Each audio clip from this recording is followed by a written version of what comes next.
Kan saya pernah mimpi kuda putih sih.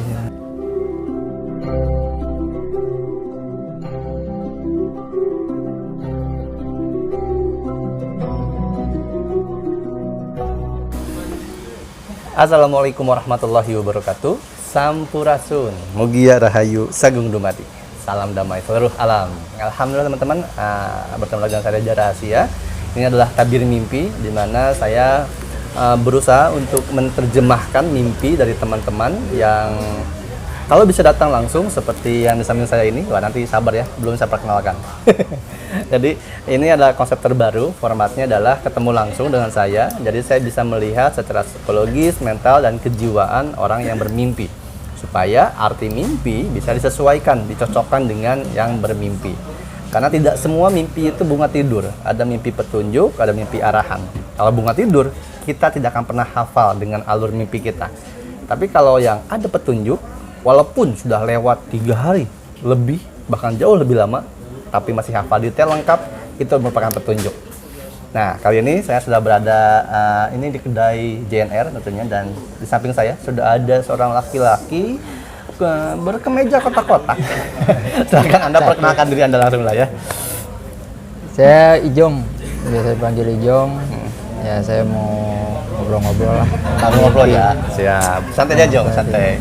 Ijong tadi sempat bertanya, Kang ini nggak ada briefing, nggak ada ngomong apa, arahan apa, nggak ada, Jong. Langsung aja kita ngobrol. Ya, jadi supaya naturally ya. Siap. Mungkin bisa langsung Ijong boleh bercerita gimana? Kapan saya pernah mimpi kuda putih sih. Kuda putih. Yang kedua, mimpinya ini terjadi udah berapa lama nih? Kurang lebih 2 mingguan lah. 2 mingguan, kalau dihitung dari hari ini ya? Iya, okay. 2 mingguan lebih. Siap. Kuda putih, jadi waktu itu saya sekeluarga kayak main lah ke daerah tempat yang di mana gitu, yang belum saya tahu gitu.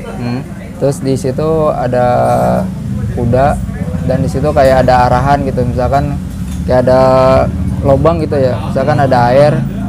Terus kalau misalkan emang saya naik kuda putih itu, kalau emang ntar masuk ke air itu terus keluar, berarti saya berhasil gitu istilahnya.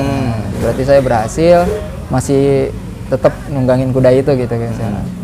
Nah, saya pas masuk, saya coba naik gitu istilahnya, terus ngelewatin kobakan ya, lubang itu. Terus naik, saya masih tetap di atas kuda gitu, walaupun ke belakang geser gitu. Nah, istilahnya ada orang-orang di situ, oh kamu berhasil, coba ntar berhenti depan musola katanya. Tapi kuda itu belok, istilahnya belok itu ke parit lah, ada parit di situ ya. Berlawanan dari si musola itu. Kayak mau yaudah tanggung gitu ya, ntar berhenti di musola gitu sana. Tapi kuda itu belok ke parit, tapi katanya mau mandi katanya gitu kan, kuda itu mandi. Akhirnya pas saya lihat emang dimandiin gitu kuda putih. Sama? Kuda putih 2. Dimandiin sama siapa kudanya? Di situ kayak orang-orang zaman dulu ya, maksudnya pakai pakaian zaman dulu lah. Oke, jadi Ijong turun dulu tuh di situ. Turun dulu. Nah, kudanya ke parit, Ijong ke musola. Ya, kudanya parit, saya jadi nonton kuda itu dimandiin gitu, kayak dimandi gitu. Itu aja sih. Itu aja, itu yang pengen tanyain. Oke. Jadi pertama Ijong tuh mimpi naik kuda putih. Naik kuda putih. Terus dibawa pergi.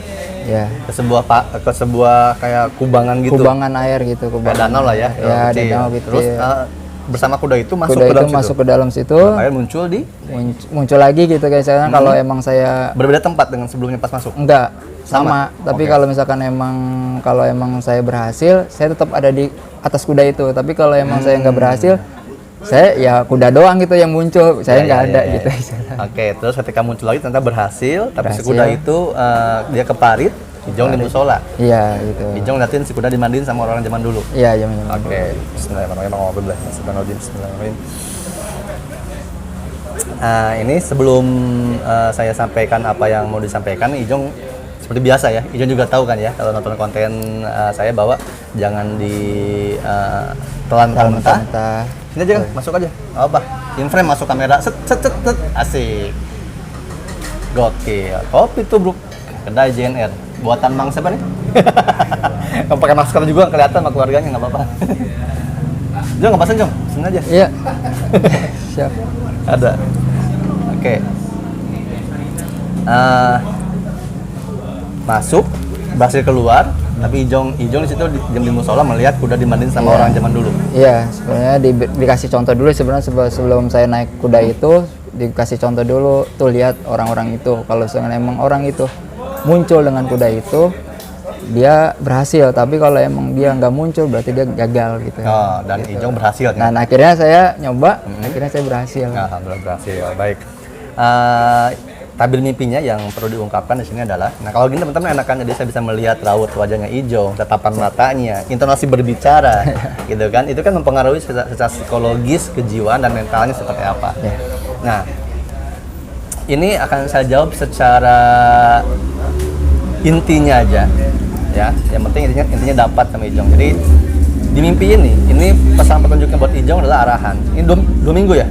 2 mingguan lebih lah. 2 minggu bisa belum terjadi nih. Karena kalau mimpi masih hafal ingat detail, itu biasanya si misinya, petunjuknya belum dijalani. Kalau udah jalani dia lupa pasti gitu. Nah, ini berarti belum nih. Ini arahannya adalah Ijong nanti ini arahannya adalah apapun yang terjadi dengan kehidupan Ijong di masa depan, ada sebuah pertengkaran, sebuah masalah, sebuah keributan, Ijong harus bisa masuk ke situ, harus bisa menyelesaikan itu dengan tunggangan pendirian pemahaman.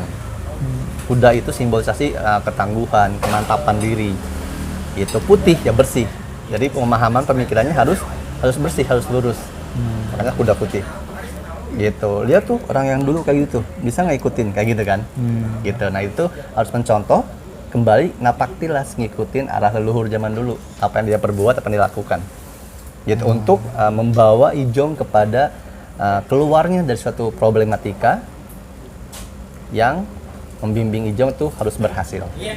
Nah, ketika berhasil dari situ muncul keluar di permasalahan, nah jangan lupa bahwa di situ kudanya dimandiin kan, sama orang-orang dulu. Nah, Ijongnya di musola malah dia menungguin, melihat kuda itu. Tonton gitu ya. Nah, jadi ketika sudah berhasil lewat dari permasalahan itu, kita jangan merasa cukup tahu, merasa cukup pintar, dan merasa cukup, oh udah gue paham nih ini.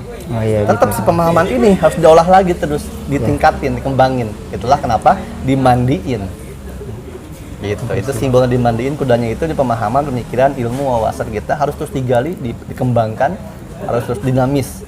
Walaupun sudah terbukti nih, oh ilmu gue terbukti nih, pemahaman gue terbukti berhasil. Tapi jangan cukup berhenti di situ. Kayak misalnya contoh, oh gue naik motor metik bisa kok, nggak perlu gue naik motor kupling misalnya gitu. Enggak, harus digali sampai bisa naik motor kupling, motor trail apa segala macam gitu, ibaratnya ditingkatin kemampuannya. Nah, kenapa Ijong lihatnya di musola? Gitu. Nah, musola ini adalah ibaratnya kalau kita kondisikan ke dalam diri kita, itu adalah tempat di mana kita konektivitas dengan Yang Maha Kuasa. Nah, ketika kita konektivitas dengan Maha Kuasa, itu terdapat dalam diri kita, yaitu hati sanubari kita. Begitu. Jadi melihat kondisi apapun yang terjadi di luar sana, kita harus kembali kepada hati nurani kita. Diam di situ. Nah, di sini masih bentuk musola, artinya masih kecil, belum masjid. Belum masjid. Betul. Nah, perjalanannya, arahannya itu simbolnya dikasih tahu ke Ijong seperti itu. Petunjukkan seperti itu. Terus dari situ mungkin ada yang gimana menurut Ijong? Ini tapi alur-alur sawab ya? Iya. Saya lanjut lagi ya. Saya masih ada nyambung lah gitu ya dari kuda itu. Yang hari pertama misalnya. Dari situ saya kayak ngeliat TV ya, layar. Kalau TV kan ada judul gitu ya. Judul misalkan apa, judul apa gitu ya. Nah, saya dikasih tahu bahwa saya keturunan satu raja lah. Satu raja ya. Kalau nggak nyaman nggak usah disounding apa? Ya, satu raja. Soalnya sensitif nih. Iya, betul. Itu. Ya itu betul maksud saya gitu. Cukup diketahui di sendiri aja. Ya, sebuah raja. Saya itu keturunan itulah silsilahnya. Ada keturunan di situ. Tapi saya seperti kayak ngalangin, ada sosok ngalangin gitu di situ. Misalkan saya, ya apa sih kayak gitu ya. Ya apa sih? Lihat layar, tapi layar di kalingan. Kalangin. Iya, apaan sih itu? Tapi bacaannya kuno, bacaan Sunda kuno. Tapi saya di situ saya baca. Ngerti, paham. Ada yang boleh disampaikan nggak itu bahasanya apa, kata kalimatnya? Kira-kira? Kalimatnya di situ saya tuh keturunan satu raja yang ada di keterangan itu pokoknya ya. Nah, Oke, keterangan siap. itu. Nah, itu maksudnya gitu. Keterangan itu terus saya ntar di situ paham ntar dikasih sesuatu misalkan keilmuan misalkan gitu ya. Keilmuan kanuragan ya. Kasarnya gitu kan dari situ. Saya baca sih tapi sempat apaan sih. Nah, di situ nyambung sih ke yang tadi bis kuda itu terus baru ke situ. Saya lihat ya itu. Nah, berarti itu korelasinya adalah setelah Ijong keluar dari permasalahan atau sebuah problematika dalam kehidupan itu berhasil dan bisa terus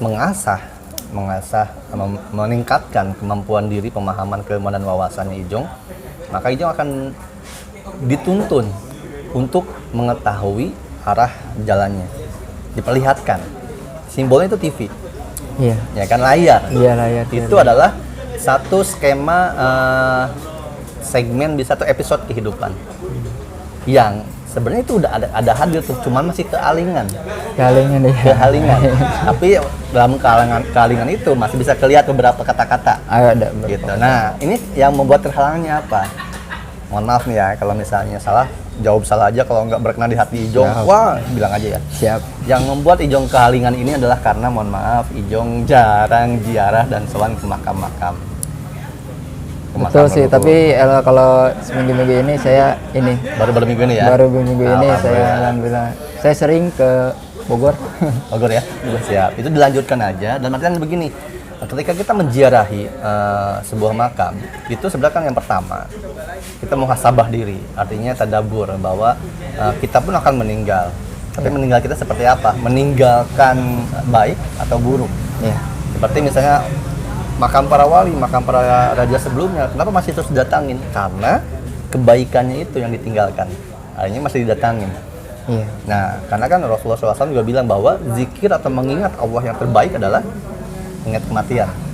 Jadi datang ke ziarah itu, yang pertama mengingat kematian, yang kedua adalah bakti kita kepada leluhur kita, karena mereka adalah perantara Tuhan hadirnya kita di bumi ini. Ya, betul.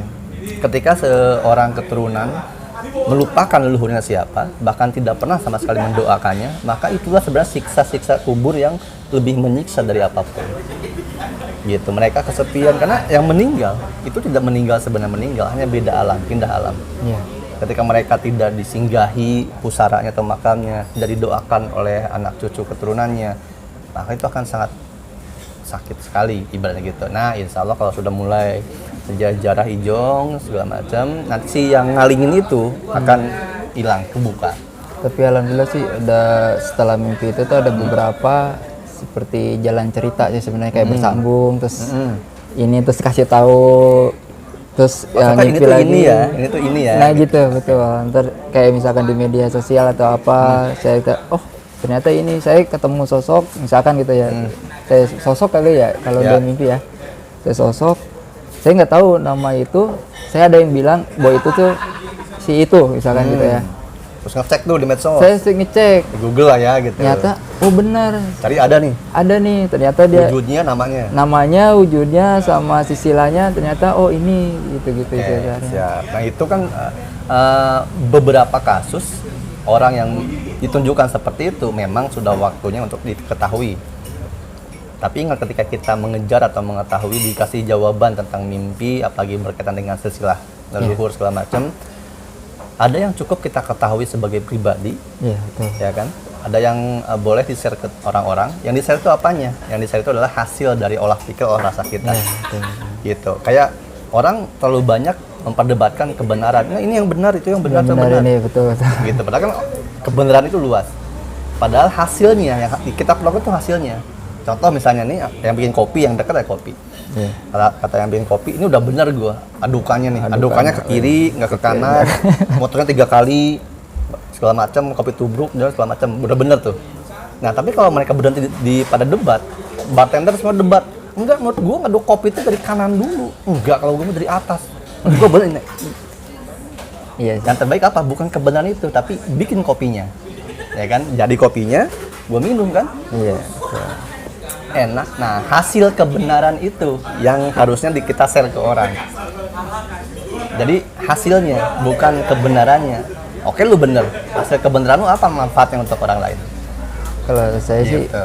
saya lanjut ya. Oke, boleh. Saya sih dapat pemikiran sendiri gitu ya, kayak olah pikir lagi, misalnya kayak mimpi itu saya olah. Ternyata saya kenapa sih, kayak misalkan dulu kayak orang-orang dulu kayak ditulis di batu ya, kalau misalkan ini pesan di batu gitu ya kalau orang dulu. Ternyata kayak pemikiran saya misalkan bahwa leluhur kita tuh sebenarnya mau nunjukin ya, pengen nunjukin bahwa peradaban dulu tuh ada, benar-benar ada, bahwa leluhur kita tuh ini tuh emang ada gitu istilahnya. Karena kan batu itu keras, awet gitu ya, zaman dulu awet. Nah ternyata ya itu, ternyata pas saya cari sesuatu, ternyata emang apa yang saya ucapin ke orang-orang, kenapa kita berterima kasih karena adanya leluhur. Kalau tanpa leluhur kan kita nggak tahu, cuman dongeng. Saya tahu misalkan cerita si Anu, tapi nggak ada buktinya gitu ya. Hanya cuma dongeng sebelum tidur istilahnya gitu ya. Nah itu sih saya olah lagi sih, itu saya kasih tahu ke orang-orang. Itu bagus. Dan berikutnya, apapun tadi yang gue udah sampein ke lu juga tetap harus olah lagi, olah pikir, olah rasa. Ambil yang baiknya, gitu ya. Nah itu yang terbaik, karena kita ini semuanya sama-sama belajar, gitu. Hanya perbedaannya adalah lo belajar lo baru sampai mana, gue sampai sini. Nah gitu, jadi sama-sama belajar, kita tidak boleh menghakimi, menjudge seseorang sampai di mana. Gitu. Nah mudah-mudahan tadi dari tabir mimpinya terjawab mudah-mudahan. Walaupun enggak, ya memang ada segala sesuatu hal yang gue nggak bisa sampaikan langsung, apalagi on air. Cukup nanti dirasakan, akan ketemu sendiri. Ya, sama kayak orang nanya, jalan ke Monas kemana? Gue nggak mungkin dong ngasih tahu. Oke, lu naik busway ya, busway itu mah jalurnya. naik Transjakarta ya, gini-gini. Kalau gue mau naik motor boleh nggak? Enggak, naik Transjakarta, nggak gitu dong. Ya. Yang pasti gue ngasih tahu aja ke Monas itu, nih, gitu kan. Lo bisa naik ini, naik itu, naik ini, terserah mau naik kemana, gitu. Baiknya. Ya, menurut menjawab ya. Siap. Terima kasih untuk kedatangannya dan teman-teman. Ini adalah Tabir Mimpi format baru, jadi siapapun teman-teman yang ingin langsung silaturahmi bertemu dengan saya setiap Sabtu ada di kedai JNR, ya ini daerah Ciganjur, ya jam 7 malam saya sudah di sini. Kalau yang berkesempatan bisa hadir lewat, mampir aja sini, ya ketemu saya tegur aja, ya jangan takut-takut, jangan ragu-ragu, tegur aja gitu ya. Setiap jam 7 malam kedai JNR. Kalau teman-teman yang jauh luar kota, luar negeri mungkin atau luar dimensi, kita live Instagram aja ya. Tiap malam Jumat saya ada di jam 9 malam di Instagram saya Reja Rahasia. Gitu. Mudah-mudahan bermanfaat ya. Amin. Siap, baik. Ya, yang pasti teman-teman ingat selalu jaga pikir, jaga hati, jaga rasa dan jangan takut. Reja Rahasia, Ijong, kita pamit sebentar. Nanti ketemu lagi dalam kesempatan. Wassalamualaikum warahmatullahi wabarakatuh. Salam damai seluruh alam.